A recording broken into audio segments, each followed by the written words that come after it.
Bonus, si on a réussi l'ensemble des points passés, une question qui se pose quand on plante un projet Anaplan, c'est mais finalement, est-ce que c'était la bonne solution? Donc, pour revenir à ce que j'ai évoqué en intro, on peut tout faire dans Anaplan, pratiquement tout.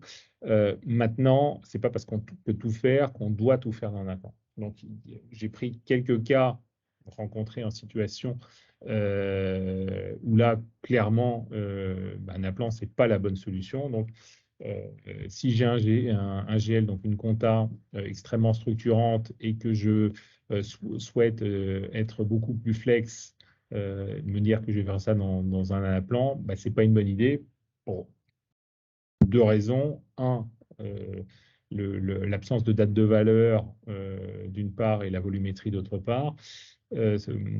Pareil, le deuxième point sur la capacité à faire des restites de manière très simple et se dire, bon, du coup, je vais mettre tout dans un Anaplan, je vais m'en servir comme un data lake et puis derrière, on verra ce dont j'ai besoin.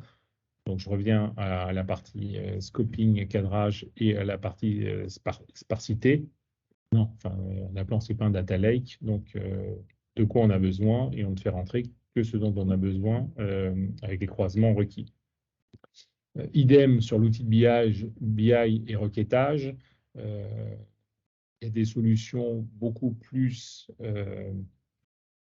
adaptées à faire ces restites ou ce requêtage. Donc, et certains de nos clients utilisent justement en chapeau d'Anaplan leur solution de BI traditionnelle à des fins de diffusion. Oui, ne travestissons pas la vocation Anaplan qui est de faire des calculs et de mettre à disposition ces calculs. Enfin, un autre cas assez singulier qu'on a rencontré, c'est de faire un MDM dans Anaplan. Donc, oui, il y a des fonctionnalités de contrôle. Maintenant, ce n'est pas non plus sa vocation. Donc, sur tout ce qui est pilotage de la performance, on va dire que 99% des cas d'usage auront vocation à être traités dans Anaplan. Pour tout ce qui sort de ce périmètre, il y a vraisemblablement soit d'autres plateformes plus transactionnelles ou plus BI qui répondront mieux aux besoins